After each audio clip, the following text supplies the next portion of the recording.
Turn to 3, where news comes first. Now, News 3 Nightside with David Riggleman and Paige Novodor. Good evening, everyone. It happened before, and it's happening again. Rail cars loaded with contaminated soil rolled through the valley uncovered. You may have come in contact with them. Now more have arrived uncovered. That is our top story tonight.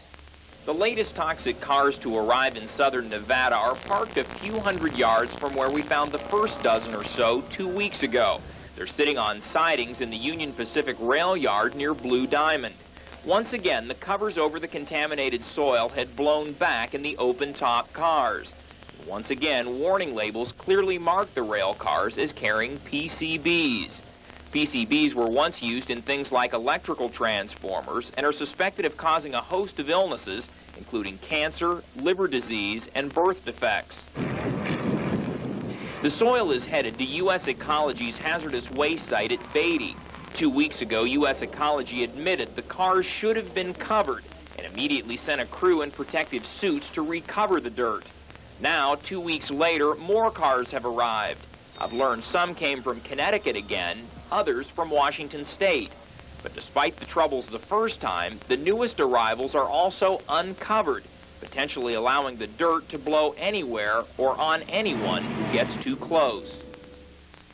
After our first stories, the State Division of Environmental Protection checked into the situation. Even though no soil samples were ever taken, investigators believe the problems were corrected to safe standards. But this latest development calls into question the safety of hazardous materials rolling into southern Nevada. More troops from Fort Stewart, Georgia are preparing for a tour of duty in Kuwait. Nearly 300 troops from the base left for the Gulf region today to defend Kuwait against a possible invasion by Iraq. The troops that left were part of the 4,000 ordered for deployment by President Clinton. They are the 24th Mechanized Infantry Division, a division that played an important role in the Persian Gulf War in 1991. Thousands of U.S. troops have been put on alert to serve in the Gulf region. Saddam Hussein continues to mass troops along the Iraq-Kuwait border. In response, Defense Secretary William Perry says that the U.S. has assembled a formidable military force in the region. Ari Odzer brings us up to date on the latest. In what seems like a repeat of recent history, United States military forces are once again rumbling in the desert, and more forces are en route to the Persian Gulf. I'm willing to say without hesitation and without equivocation that if the Iraqis enter Kuwait, they will be soundly defeated. The American show of force involves the Navy, Army, Air Force, and Marines. It's designed to counter a surprise buildup of Iraqi troops near the border with Kuwait. I think we have to assume the worst here so that we're prepared to respond.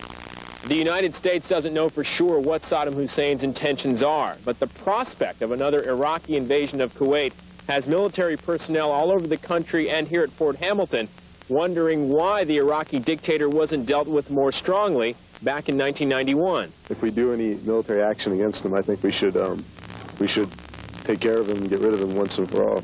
Speaking of Saddam Hussein, White House Chief of Staff Leon Panetta said today the administration would show no leniency, indicating that if Iraq attacks Kuwait, the U.S. and its allies would attack Baghdad, targeting Hussein himself.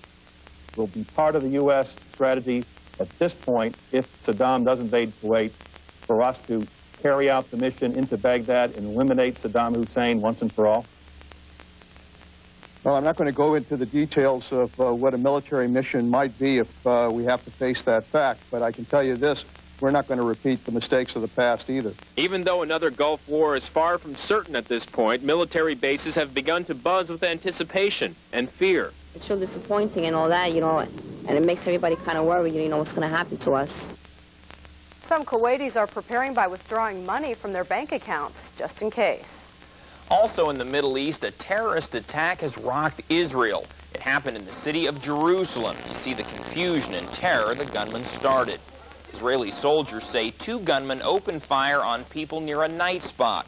1 Israeli was killed, 14 others were hit. Police managed to shoot and kill both of the terrorists. The Israeli government says the 2 gunmen were also carrying hand grenades. Despite rescue attempts, fire at a house in Alabama claimed the lives of 6 people. Looking close, you can see the charred remains of a place 6 people once called home.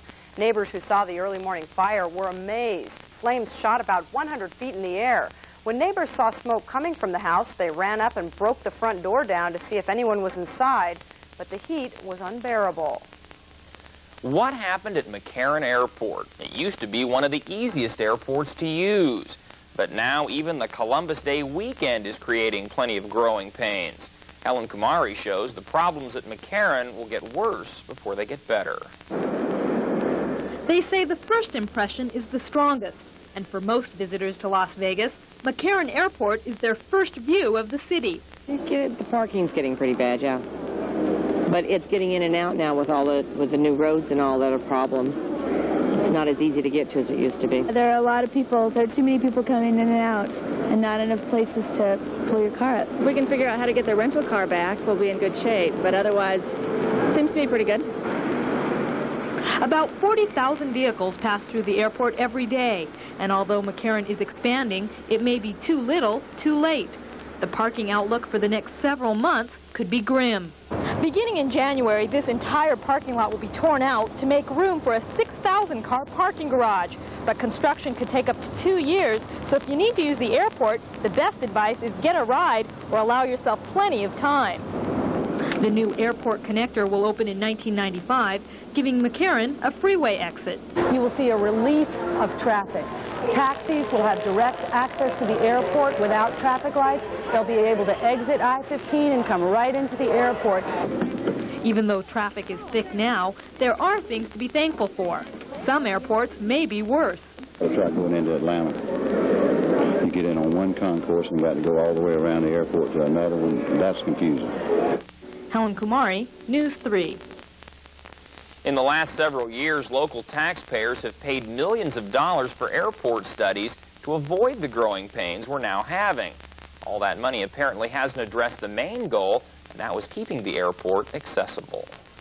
It started on the last day of September, and today was your last day to enjoy it. What, you might ask? Well, the JayCee State Fair, of course. Over 70,000 people have hit the Midway to eat, drink, and enjoy the rides. All the money raised goes back into the community. On the Nightbeat, Metro Police report a person robbed at 2800 South Nellis. They also arrested a person for threatening someone else with box cutters at 1500 South Eastern. Henderson Police arrested 2 people for assault, and the fire department investigated a sewer gas odor in the city of Las Vegas, and that's Nightbeat. A local man is dead tonight after a devastating rollover accident. It happened early this morning at Sands and Holmes. Police say the truck, driven by 27-year-old Benton Russell, rolled at least twice. Russell was thrown out and died later at UMC. No one else was involved. Police are still trying to figure out what caused that crash. And David, on a happier note, Southern Nevada is the place to be this time of year. Alan Sloan says you're going to love the weather. And a love of history brought the Civil War to life in Southern Nevada today. In a few moments, we'll go back to 1863. And another huge event is reenacted every year. The Albuquerque Balloon Fiesta takes to the skies after this.